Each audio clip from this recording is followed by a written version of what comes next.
السلام علیکم ناظرین، دنیا بھر میں دیکھنے اور سننے والوں کو جاوید مہر کا سلام۔ ناظرین، سب سے پہلے تو علی زیدی ہیں جو پاکستان تحریک انصاف کے رہنما،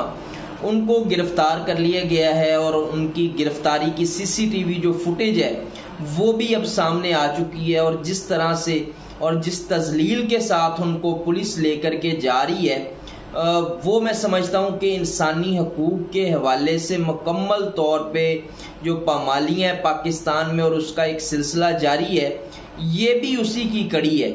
اور دوسری طرف اب سے تھوڑی دیر پہلے پولیس کی جانب سے ایک بیان آ رہا تھا کہ جی علی زیدی کو ہم نے گرفتار نہیں کیا، پتہ نہیں کون ان کو گرفتار کر کے لے گیا ہے۔ تو اب جو باقاعدہ طور پہ پاکستان تحریک انصاف کے رہنما علی زیدی، ان کو پولیس نے گرفتار کیا ہے، ان کی جو سی سی ٹی وی ویڈیوز ہیں، فوٹیجز ہیں، وہ اب منظر عام پہ آ گئی ہیں، اور میں سمجھتا ہوں کہ یہ وہی ایک پیٹرن ہے ڈرانے دھمکانے کا اور لوگوں کو دبانے کا، خوف و ہراس پھیلانے کا۔ یہ پیٹرن جو ہے نہ پہلے کامیاب ہوا ہے نہ اب کامیاب ہوگا، لیکن وجہ کیا ہے کہ بغیر وارنٹ کے، بغیر کوئی ابھی تک کوئی چیز سامنے نہیں آئی کہ علی زیدی کو کیوں گرفتار کیا گیا ہے، اس کی وجوہات کیا ہے۔ تو اس سلسلے میں جیسے ہی کوئی معلومات پہنچتی ہیں میرے تک تو میں انشاءاللہ آپ سے ضرور شیئر کروں گا۔ دوسری طرف آج لاہور میں جو وکلا کانفرنس ہے اور گول میز کانفرنس ہوئی ہے، جس کی جو میزبانی ہے وہ اعتزاز احسن صاحب، لطیف کھوسا صاحب اور جو خواجہ رحیم صاحب ہیں، انہوں نے کی ہے۔ یہ پاکستان کے وہ مایہ ناز لائرز ہیں جو کہ وکلا مومنٹ میں بھی جو ہے وہ پیش رہے اور فرنٹ فٹ سے انہوں نے وکلا تحریک کو لیڈ کیا۔ آج پھر سے یہ تمام لوگ جو کہ وکلا تحریک میں عدلیہ کی بحالی کے لیے جنہوں نے لازوال جدوجہد کی کوشش کی، وہ آج پھر سے آئین پاکستان کے تحفظ کے لیے، آئین پاکستان کی رٹ کو بحال کرانے کے لیے، آئین پاکستان پہ عمل درآمد کروانے کے لیے آج دوبارہ سے متحرک ہوئے ہیں۔ اور اس میں جو ہے وہ بہت بڑے بڑے نامور وکلا جو ہیں اور سابق ججز جو ہیں اور بہت سے صحافی اس میں شریک ہوئے، اور اس حوالے سے مختلف جو بیانات ہیں وہ مختلف لوگوں نے دیے اور شرکا تھے جو کانفرنس کے، انہوں نے دیے۔ لیکن سب کا جو مختصر سا میں آپ کو بتا دوں، سب کا اس میں بڑا واضح موقف تھا، اور بیان جو انہوں نے کیا وہ یہ تھا کہ جو چیف جسٹس آف پاکستان ہے یہ ہماری ریڈ لائن ہے، اور جو چیف جسٹس آف پاکستان کی طرف دیکھے گا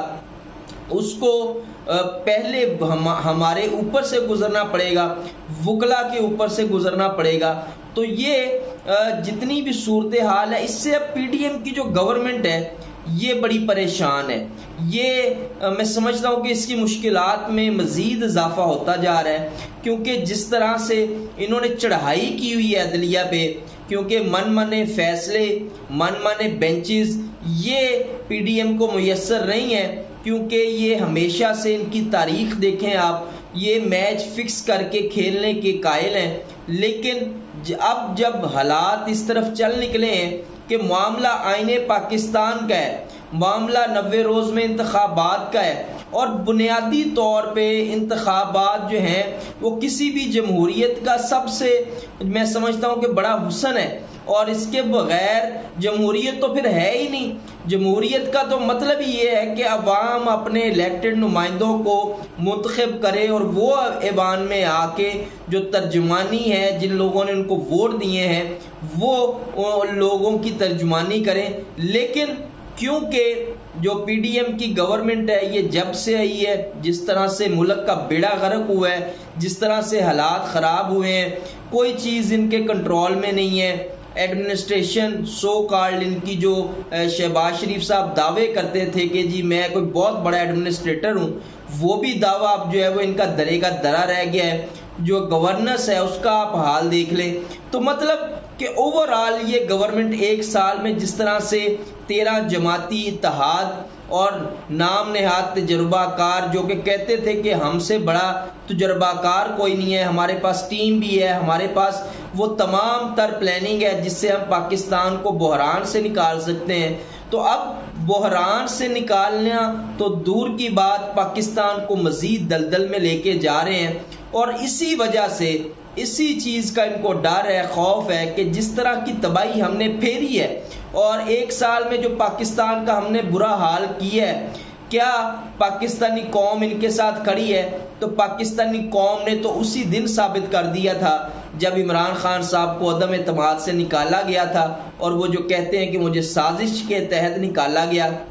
تو پاکستانی قوم نے تو اسی اگلے دن ثابت کر دیا تھا جس طرح سے لوگ سڑکوں پہ نکلے کہ جناب جو ہے وہ عمران خان صاحب کے ساتھ جو ہے وہ یہ معاملہ ہوا ہے، اور لوگوں نے بالکل اس فیصلے کو قبول نہیں کیا کہ آپ جب دل کرے جس کو دل کرے مسلط کر دیں، جس کو دل کرے نکال دیں، جس کو دل کرے بٹھا دیں۔ تو قوم نے تو پوری طرح پی ڈی ایم کی گورنمنٹ کو مسترد کیا اور آج تک کرتی آ رہی ہے۔ یہی وجہ ہے کہ آئین پاکستان بڑا واضح ہے کہ 90 روز میں انتخابات ہونے ہیں اور 90 روز سے آگے نہیں جا سکتے۔ اگر سپریم کورٹ آف پاکستان نے سٹینڈ لیا، انہوں نے آئین کو مقدم جانا، آئین کی حفاظت کے لیے جو انہوں نے حلف لیا اس پہ پورا اترنا، انہوں نے جب چاہا تو پی ڈی ایم نے جس طرح سے عدلیہ پہ چڑھائی کی، ججز کے خلاف پرسنل اٹیک کیے اور بڑی بڑی تقاریر اور مذمتی قراردادیں اور بینچز کے حوالے سے جس طرح کی تنقید کی،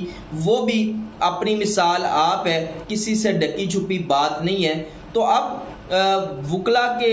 جو گول میز کانفرنس ہے اس میں بڑا واضح آج پیغام دے دیا گیا ہے کہ آئین پاکستان کو ہر صورت ماننا پڑے گا، اس پہ عمل درآمد کرنا پڑے گا، اور جو پاکستان کی عدالتوں کی طرف، سپریم کورٹ آف پاکستان کی طرف جو آنکھ نکالے گا، اظہر صدیق صاحب نے یہ کہا کہ جو پاکستان کی عدالتوں کی طرف آنکھ میلی آنکھ سے دیکھے گا اس کی ہم آنکھیں نکال لیں گے۔ اور یہ میں سمجھتا ہوں کہ ایک واضح پیغام ہے پاکستان کے جو وکلا ہیں جو کہ آئین کے تحفظ کے لیے پیش ہے، اور جس طرح سے پاکستان میں انسانی حقوق کی پامالیاں ایک سال میں ہوئی ہیں، اس کی مثال بھی پاکستان میں اس سے پہلے شاید ہی ملتی ہو کہ آمرانہ دور میں بھی اس طرح کی جو انسانی حقوق کی پامالیاں ہیں وہ نہیں ہوئی۔ اور علی امین گنڈا پور کی آپ مثال دیکھ لیں کہ آرڈرز کے باوجود ان کو پنجاب پولیس کے حوالے کیا جاتا ہے، بکھر پولیس ان کو لے جاتی ہے۔ تو یہ وہ تمام تر نظام ہے جو کہ اب ایکسپوز ہو رہا ہے، جو کہ اب بے لباس ہو رہا ہے، اور سو کالڈ جمہوری جماعتیں جس طرح سے اس ایک سال میں ایکسپوز ہوئی ہیں اس کی بھی مثال جو ہے وہ نہیں ملتی، اور جس طرح سے انہوں نے آئین کو مذاق بنایا ہے اور آئین کی تضحیق کی ہے، یہ بھی مثال جو ہے وہ نہیں ملتی۔ اور میں سمجھتا ہوں کہ اگر پاکستان نے صحیح رستے پہ چلنا ہے تو پھر آئین پاکستان پہ عمل درآمد واحد راستہ ہے، ورنہ پھر تباہی ہی تباہی ہے۔ تو آج تک کے لیے اتنا ہی، ملتے ہیں انشاءاللہ اپنے اگلے ولاگ میں کچھ نئی خبروں کے ساتھ، نئی تجزیوں کے ساتھ۔ اپنا اور اپنے اس چینل کا خیال رکھیے گا۔ پاکستان زندہ باد۔